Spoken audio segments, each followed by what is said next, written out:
Hello my wonderful, beautiful friends, guys. Welcome back to our /MaliciousCompliance, where people literally follow orders despite the ones they hate. And in today's episode, we've got smug idiots, greedy Karens, nightmare neighbors, all getting taught lessons they won't forget. I hope you enjoy the lineup today. Don't shake your heads too hard. And as always, you can send or link your post to this email right here. Let's dive in.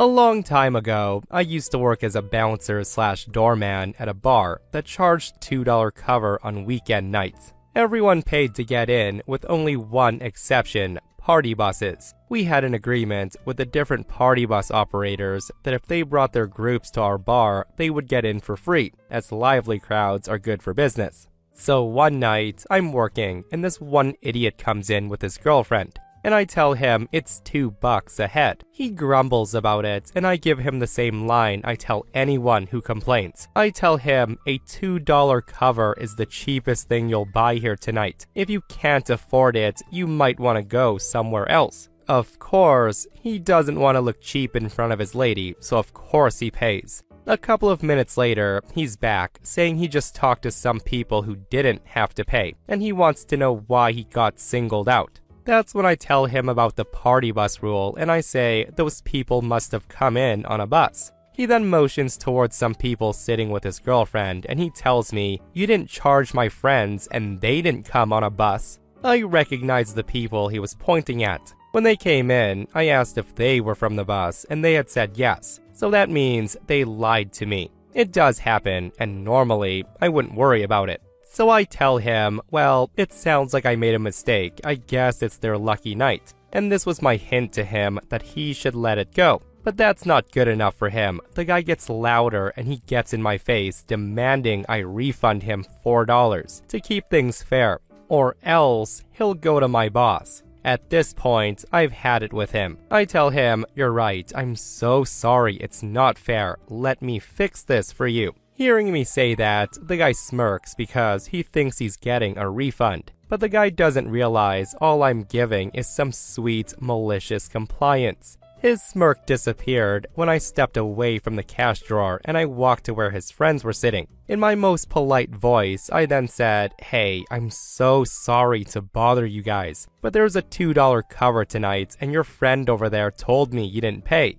I must have misheard you when I asked you if you were with the party bus, but I need to collect the cover from you now." And let me tell you, the looks of betrayal they gave him were priceless. I then collected everyone's $2 cover charge, smiled, and loudly thanked him for being so honest. Then, I walked back to my post, and watched all of them proceed to rip him a new one for not shutting the F up about the $4 he was charged. What a malicious compliance that was, and what a dose of karma that was. Like, some people seriously need to learn when to let it go, and I hope his friends never let him live that one down. That said though, OP does come back to the comments, and he says, "The guy also lost his remaining pride later in the night when we threw him out." I left this out of the story since it took place after the malicious compliance, but I'm happy to share after the fact. The guy was pretty pissed at me for embarrassing him in front of all of his friends, and he kept walking past me trying to stare me down. He would do the whole try to make you flinch thing.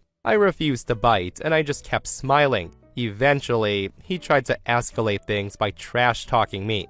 And the thing is, everything he threw at me I'd already heard 100 times before, so I just kept smiling. Since insults didn't work, he moved in really close, like I can smell your Axe body spray close. And he says, "Why don't we go outside and I'll make you disappear? Your family will never know what happened to you." That's when I poke my head around his, and I said to my partner who was standing right behind him, "Hey, this guy needs to go." My partner was the muscle, and I was the friendly old guy. We made a great team. Without a word, he put him in a bear hug, and he carried him out the door like a misbehaving toddler. Again, the guy should have totally let it go, but no, he had to escalate things and end up getting manhandled and thrown out the bar. Like, how embarrassing was that? And if you guys enjoyed that one, this next Karen and her son, well, they also learned that they should have quit while ahead. So a couple of weeks ago, my kids and their neighbors decided to have a bake sale. We live in a tourist area with high foot traffic and the kids make a killing.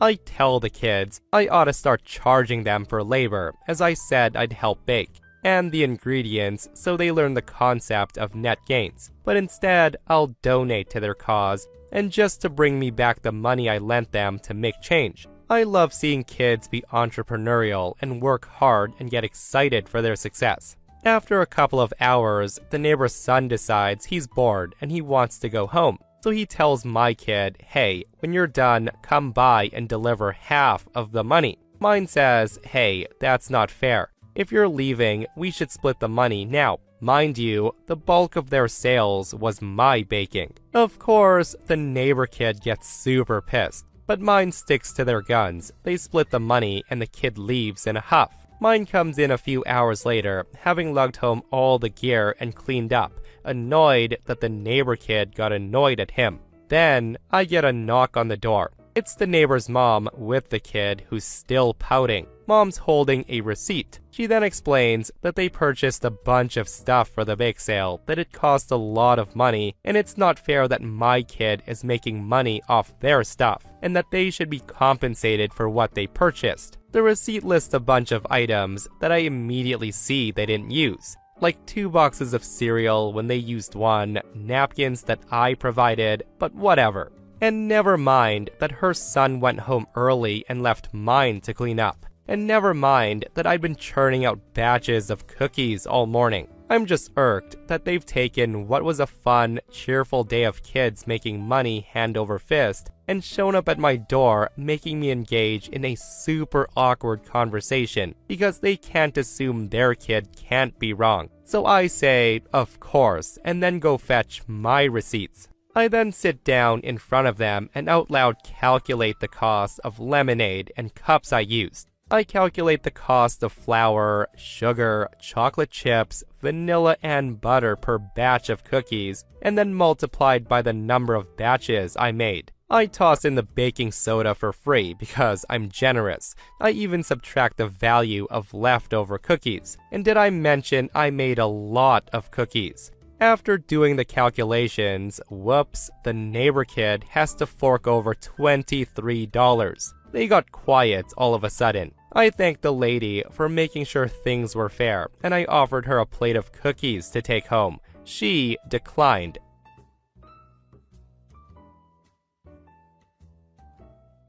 So this isn't my story. I was actually kind of collateral damage in it, but it was way too good not to post. So last Saturday, my dad was hosting his annual barbecue cookout when disaster struck. He was low on cinnamon. Now my dad takes his barbecue rub very seriously, and this wouldn't do. He needed to prep the food, and my mom needed to watch my little sister. My older brother was out doing something. I didn't have anything to do but wait for my girlfriend and her family to get there in an hour. So I was the one drafted for the most horrible of tasks, going to the grocery store. Being a busy weekend, I dodged the army of people shopping. I grabbed the cinnamon and then head to the express counter. And seriously, every line is packed with people loaded with hundreds of items to a cart, and there is only one 7 items or less express checkout open. There is only 2 people in front of me, a dad type and a grandma type, and this is where drama erupts, as the old lady notices that the dad type has, shock, 8 items with him. The lady then screams at him and says, "Hey, you don't belong in this line. You have way too many items." The dad says, "I'm sorry, I'm in a rush and 3 of these are doubles." The lady says, "Well, 8 is more than 7. Those are the rules. So you need to go to the regular line." The dad argues and says, "I'm not gonna spend 30 minutes in one line over one item. This will only take..." And that's when the Karen stops him right there and she says, "I don't care. You think rules don't apply to you? Get out of this line." That's when the dad says, "Look, I would have been done by now if you..." She then stops him again and says, "Get out or I'm calling the manager." At this point, the guy just sighs. He takes a bottle of soda off the conveyor belt. The old lady then smirks a satisfied smirk, and the dad has his groceries scanned and pays. And this is where the malicious compliance kicks in. He then picks up the bottle of soda and he says, "I'd also like to pay for this." The cashier starts a new transaction and rings them up for a single item. He pays and then leaves. He only wound up delaying the old lady and me by less than a minute, but the look on her face when she realized what he was doing was priceless. Yeah, how many of you would have paid to see the look on Karen's face when that man did that? Kudos to him for that quick thinking. And seriously, one item over. You couldn't let that go, Karen. Like, it literally takes half a second to scan it. And for all who didn't know, this commenter says, "I used to be a cashier and I love this. The whole point of 7 items or less isn't to be a hard ass about how many things you're buying. It's to separate the folks who are going to be here for a while from the ones who are only buying a couple of things and need to get out quickly. 8, 10, 15 items, it doesn't matter, as long as it's quick." So my aunt has always been the quiet, tends to her garden and minds her business type.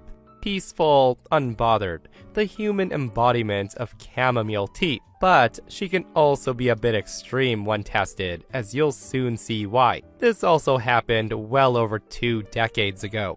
New neighbors had moved in next door. It was a chaotic family consisting of dad, mom, and their 2 kids. And these neighbors were trashy. The moment they arrived, the neighborhood noise level went from birdsong to circus on meth, practically. They would leave their toddler and their slightly older kid outside all day with no supervision. The dog, who by the way, was allowed to bark and howl all day. And here's the kicker. One glorious afternoon, Child Protective Services actually showed up. You're probably wondering why. Because someone called in a report, and CPS found the 2-year-old outside alone in the front yard with no adult in sight. The entitled dad's excuse was, "Oh, he likes the outdoors. There was nothing wrong with that."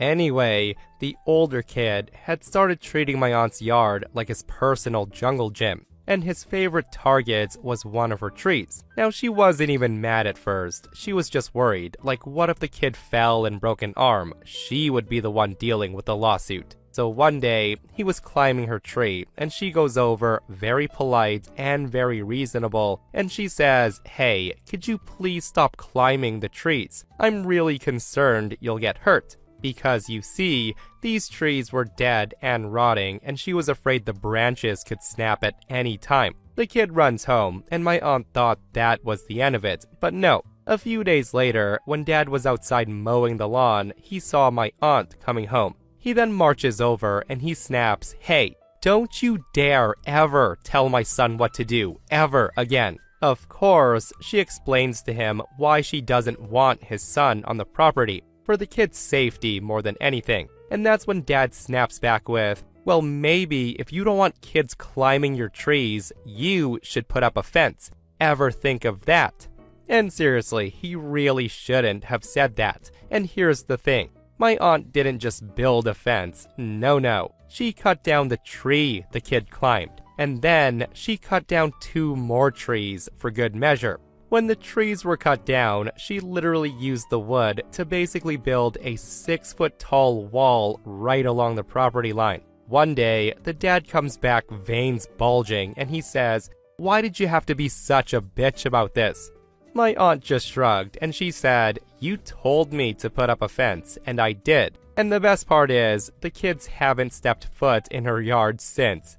And to everyone who's really concerned about the trees, she was already planning to get rid of them due to the rot. The fence idea came up after this guy decided to be a jerk about the kid coming into her yard. She was just gonna have the wood hauled off until that conversation struck the fence idea. Yeah, thank goodness those trees were already dead, because in my mind, that would have been such a wild thing to do. To cut down healthy trees despite a family. With that said though, like the lawsuit thing always gets me, guys. Like, how is it that somebody can trespass on your property, hurt themselves doing something they shouldn't be doing, and you're on the hook for it? But yeah, love this malicious compliance, and seriously, the nerve of that dad to call OP's aunt a bee for doing what she did. Like some people's sense of entitlement, right? So I'll just start by saying that this story isn't mine. It's my parents' next-door neighbor of 20 years. And here's some background. My parents and their neighbor bought homes in this up-and-coming part of Florida 20 years ago. I'm talking half-acre lots with 2,500 square foot homes for like $130,000. Our neighbor's home was a bit smaller than my parents'. They also had no pool, and over the 20 years, the only thing done to the house was a new roof. Nothing else had been changed, and everything was still original. The appliances, the paint, the AC unit, the cabinets, tile, and carpet. I wish I could say she took care of it and she never needed to change things, but that wasn't the case. Our neighbor's house looks 20 years old. Well, she's a widow and the house is huge just for her. So she decided to sell and take advantage of the market. She listed it for $400,000. Despite her never having to put a penny into it, the house goes on a bidding war, and the top bidder is this investor from California. She offers to pay $30,000 over asking, and to pay the closing costs, and she can do it the same day. Cue the malicious compliance. This investor woman had two stipulations. One, that our neighbor takes the house off the market immediately. And two, she turns over the key to her management company, with the cash for the home held in escrow until the key was turned over and paperwork was done. Now, our neighbor was upfront with this woman about the state of the home, and she asked if she wanted to have her management company come take a look at it first. The woman just says, "No, I'm renting the house and it doesn't need to be painted. Just pull it off the market so nobody else can buy it." This woman bought the home for about $450,000 when it was all said and done. So our neighbor immediately goes to the management company office with her realtor. She signs her paperwork, hands over the key, and gets the check for the home. Well, a few days later, our neighbor gets a call from the investor lady, and she's irate. The house is in disarray. It needs a paint job as soon as possible, needs new appliances, and flooring at the very least. She then demands that our neighbor paint the house, as she won't take ownership of the home until that's done. To which our neighbor responds to her, "It's not my home anymore. It was signed over to you and that check was handed to me and cleared. The house is no longer my problem. Enjoy." This story came up recently because my parents called our old neighbor, as they still keep in touch. There was a for sale sign on the house again, and we were confused. Our old neighbor promptly showed up, and she told us the story, and we were all laughing hysterically, because the woman has it listed for $430,000. And the funny thing is, anyone that has eyes and took a tour of the home would never pay that. And even if she did get it, she'd still be losing a ton of money. Who doesn't love a story when greedy investors trying to inflate the market lose, and they lose big? Listen, can't say they didn't deserve that though, and as OP said, that's what you get for being too greedy and you don't do your due diligence. Like, some people have way too much money and not enough intelligence, I tell you. And for throwing that much money at a home, you'd think she'd ask for pictures or something. I don't know, like, how did she not know the house was in that condition, is my question.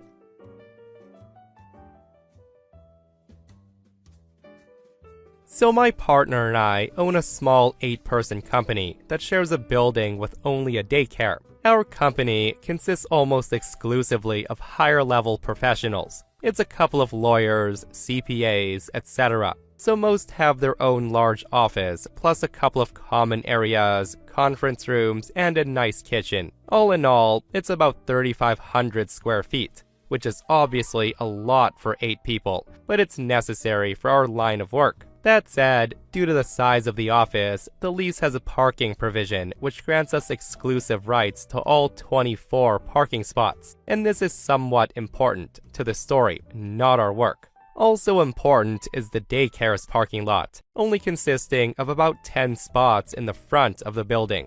The parents would use our lot to drop off, as the daycare's lot would mostly be full with their staff's cars, and even some of their staff would park in our lot. Now, I didn't mind at all, as we've had over a dozen empty spots each day, and it was nice to have the mostly happy children around in the mornings and afternoon. That is, until a month ago. I started coming in a bit later at the same time as daycare drop-off. Our lot was crazy, with parents and kids walking and parking, so I used their lot like they've done with ours for years.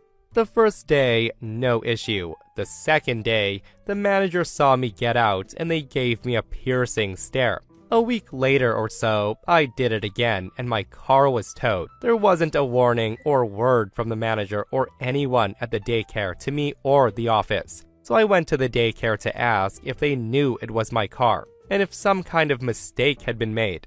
The manager then came out and she said it wasn't a mistake, and in a very rude, demeaning tone, her exact words were, "Unfortunately, we can't have the liability of non-staff within our lot. And I'm sure the parents don't appreciate having to walk further either because of you parking in the lot." She then looks me up and down, and I'm a totally normal-looking 30-year-old male, I think at least. She then says, "Don't you have some reserve spots in the back? You should really park there and let us park here." She said that with an eye roll as she walked off.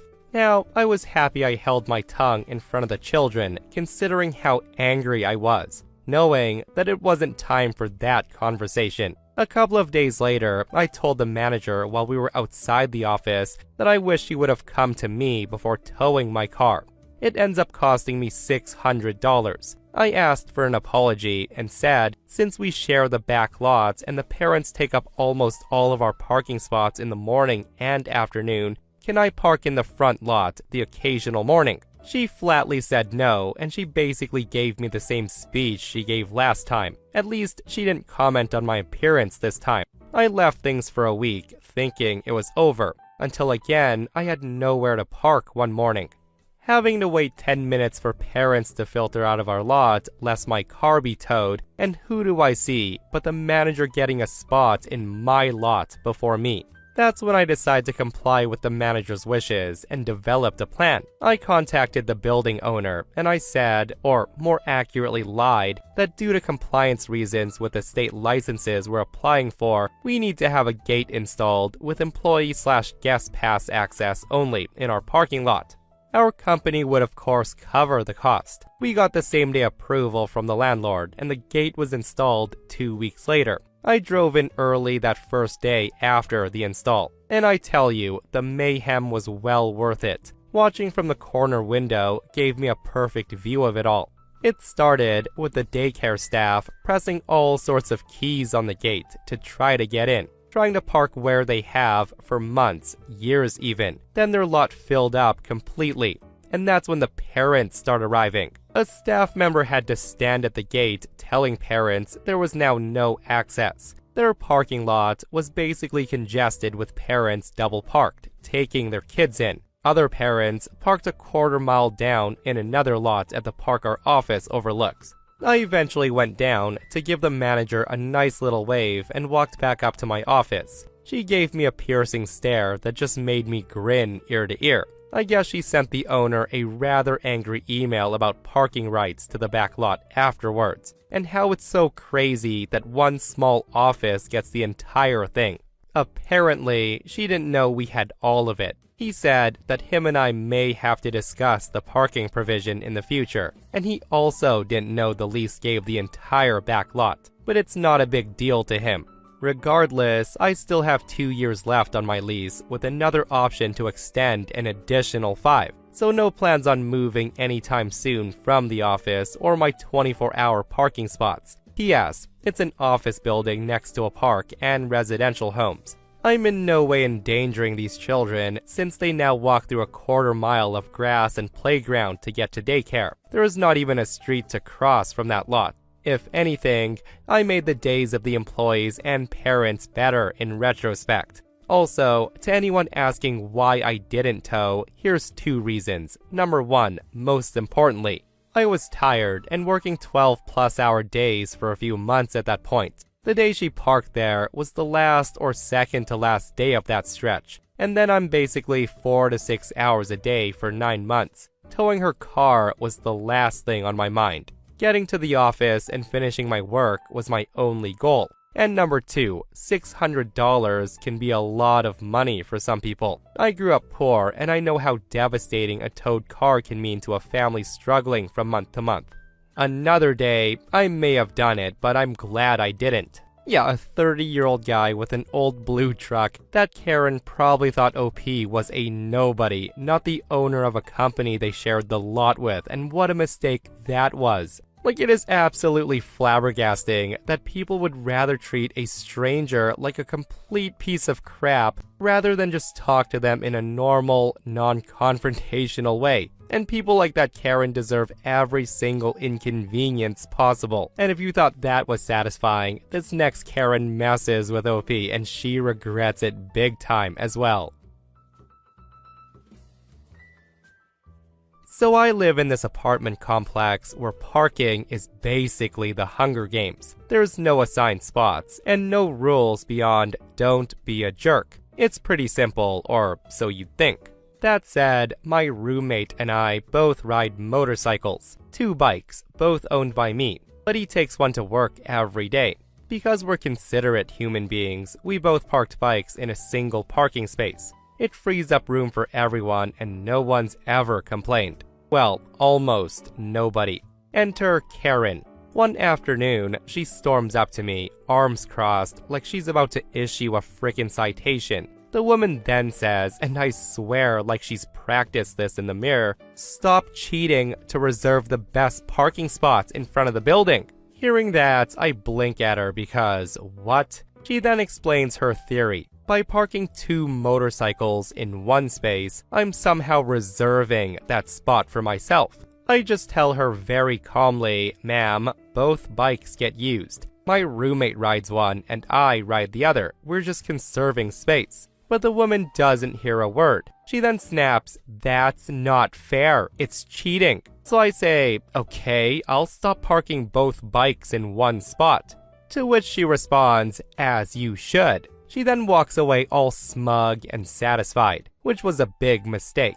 About an hour later, I roll up with all 7 of my motorcycles. Normally, 5 of them live in my garage across the complex, but today, no, they're all out for display. I line them up neatly, 1 per parking space, which is perfectly legal, and perfectly blocking every single prime spot in front of our building. 15 minutes later, there's a boom, boom, boom, knocking at my door.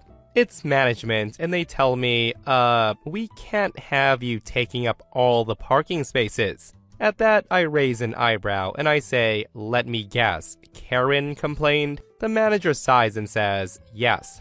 So that's when I explain, and I said, she told me I'm not allowed to put 2 bikes in one spot. I was just following her rule.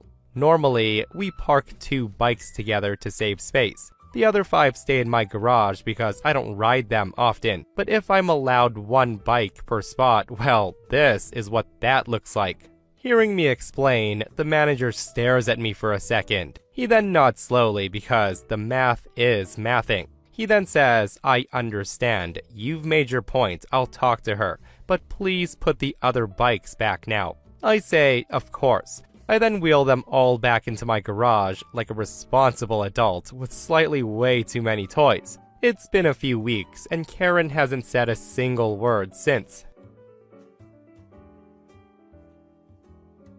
To start, our yard is wild, and I mean actually wild. We don't have a traditional lawn at all. Instead, we grow native, drought-resistant plants, and we actively remove anything invasive. The wildflowers are things like lupine, blue flax, spiderwort, black-eyed Susans, and sunflowers. We've added natural features too, like driftwood logs to hold moisture, and even an old elk skull that small critters can use as shelter. Because of this, our yard is full of birds, bees, rabbits, you name it. It's beautiful, but definitely not a neat, manicured lawn.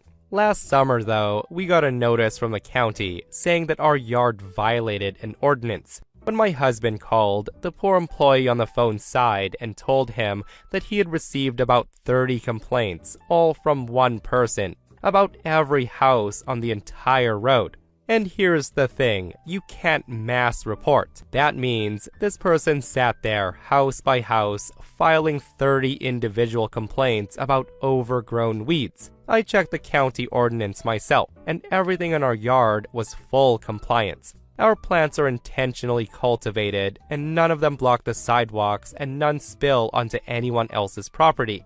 Now, knowing this was just some bored neighbor with too much time, I did some reading, and I discovered that our yard more than qualified to be a certified national wildlife habitat. So I filled out the form, paid the fee, and got the certificate. My husband then called the county back, and the same employee said, "Send me that certificate." He reviewed it and thanked us for giving him something helpful for future cases, and immediately closed ours. I then put up signs in the yard announcing it as a certified wildlife habitat, and the birds and bees get to keep enjoying their little paradise. Edit. So thank you all for the overwhelming support for our tiny act of rebellion. I'm thrilled to see how many people love the idea of wild yards. Long live the bees. I've also gotten some weird hate messages, so let me clarify a few things. Number 1. Our county doesn't have HOA-style restrictions. Their ordinances are pretty relaxed. Number 2.